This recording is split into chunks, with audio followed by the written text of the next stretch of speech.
जय जय श्री राधे। राज्याभिषेक के समय वीरम देव जी की आयु 38 वर्ष की थी।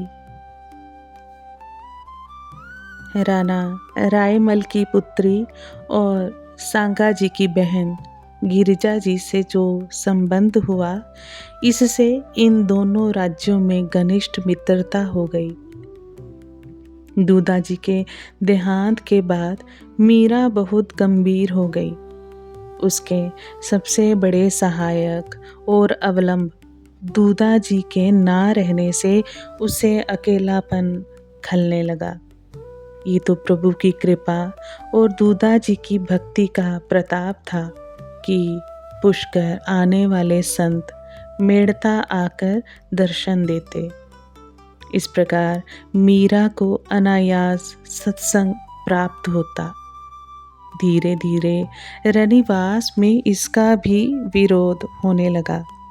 लड़की बड़ी हो गई है, अतः इस प्रकार देर तक साधुओं के बीच में बैठे रहना और भजन गाना अच्छा नहीं है। सभी साधु तो अच्छे नहीं होते। पहले की बात और थी, तब अन्नदाता हुक्म साथ रहते थे और मीरा भी छोटी ही थी। अब वह 14 वर्ष की सयानी हो गई है। विवाह हो जाता तो 1 आध वर्ष के भीतर माँ बन जाती। आखिर कब तक कुंवारी रखेंगे इसे?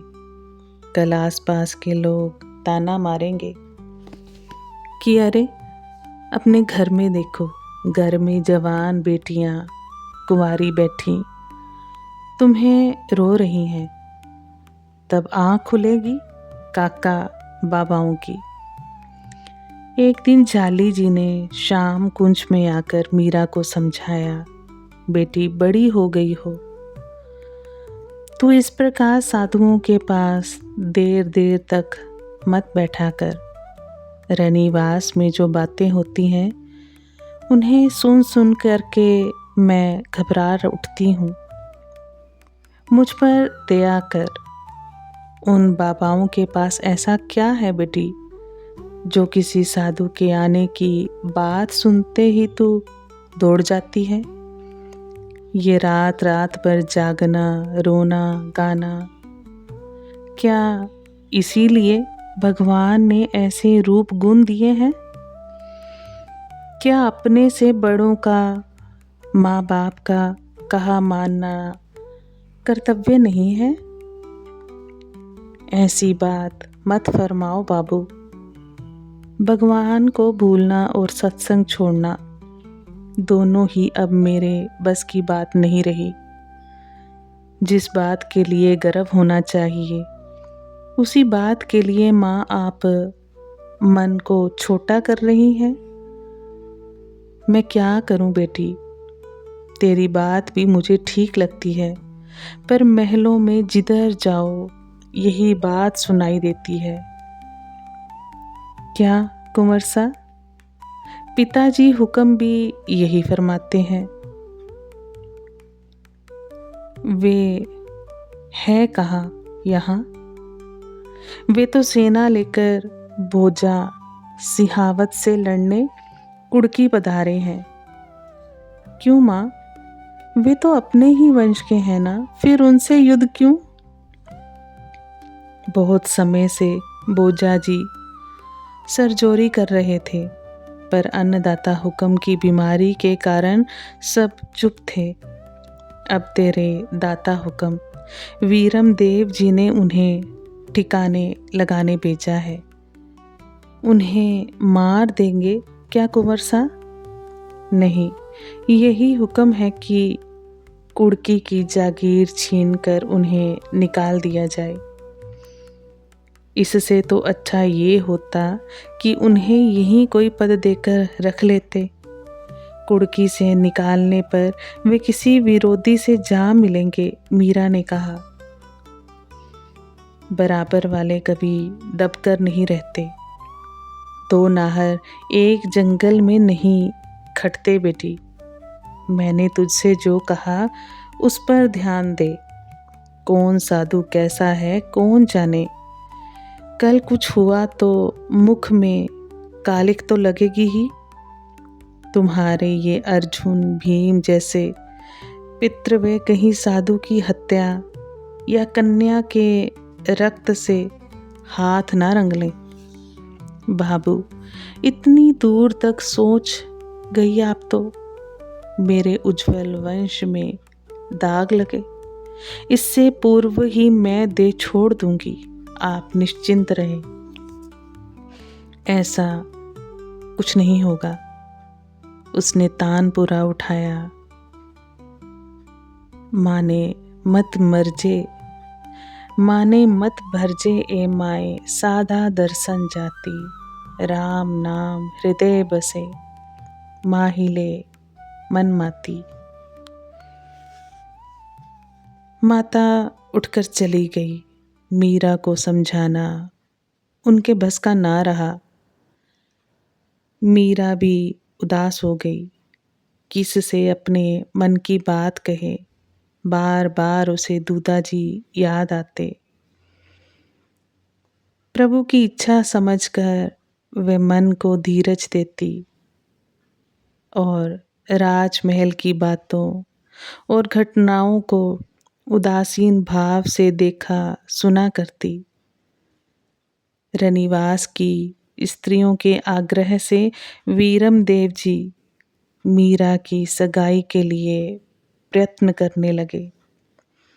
इन्हीं दिनों अपनी गर्भवती बुआ गिरिजा जी को लेने चित्तौड़ से कुंवर भोजराज अपने परिकरों के साथ मेड़ता पधारे।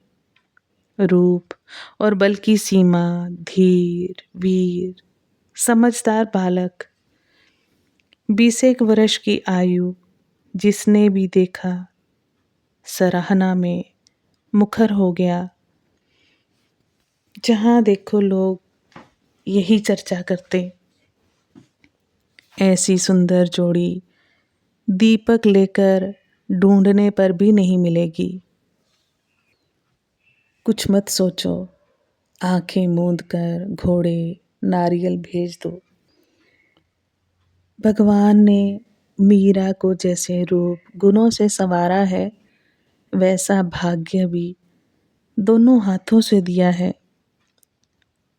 आदि आदि भीतर ही भीतर ये तय हुआ कि गिरिजा जी के साथ ही यहाँ से पुरोहित जी जाएं बातचीत करने।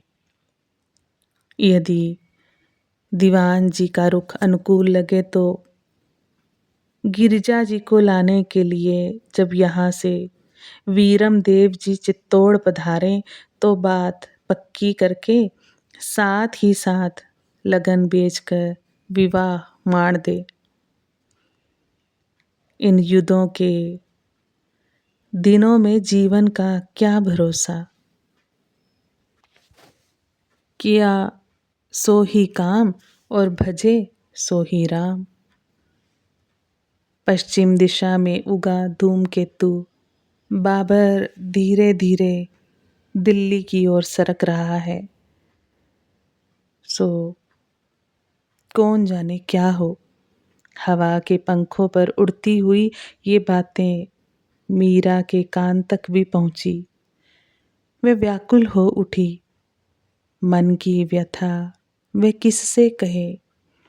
जन्मदात्री माँ ही जब दूसरों के साथ जुट गई तो अब रहा ही कौन। मन के मीत को छोड़कर मन की बात समझे भी कौन। भारी हृदय, भरी आंखें और रूंधा गला ले उसने मंदिर में प्रवेश किया। मेरे स्वामी, मेरे गोपाल, मेरे सर्वस्व में कहाँ जाऊं, मैं किससे कहूं। मुझे बताओ, ये तुम्हें अर्पित तन मन क्या अब दूसरों की संपत्ति बनेंगे। यज्ञ का पुरोडाश क्या गधे आरोगेंगे, अब सिंह का भाग सियार भोग लगाएंगे क्या। मेरे सांवरे, मुझे बताओ मैं क्या करूं।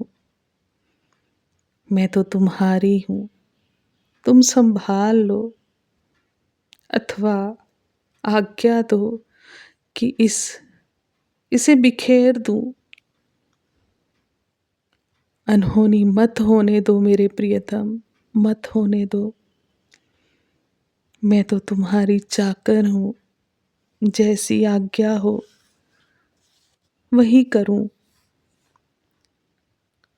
उसने रहदास सी का एक तारा उठाया और गाने लगी।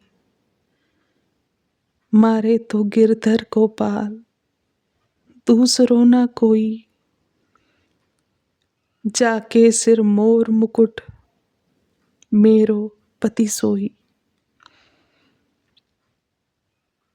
नैनों की सीपों से मानो मोती झर रहे हो,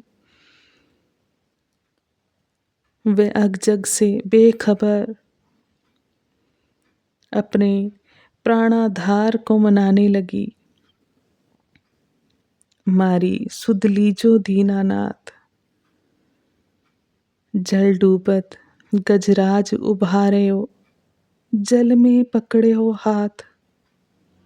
जिन प्रहलाद पिता दुख दीनो, नरसिंह बया यदुनाथ। नरसी मेहता रे मायरे, सगा में राखी बात। मीरा के प्रभु गिरधर, नागर भव में पकड़ो हाथ। मारी सुध लीजो दीनानाथ।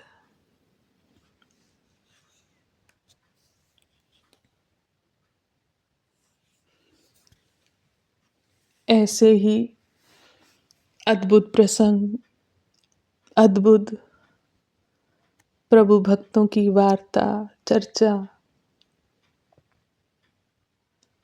अद्भुत सूत्र श्रवण करके अपने हृदय में उतारने के लिए इस भाव में, भक्ति में चैनल को आप सब सब्सक्राइब करें, लाइक करें, शेयर करें।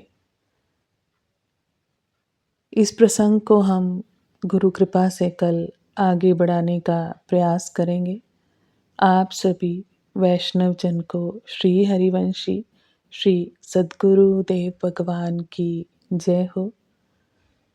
जय जय श्री हरिवंश।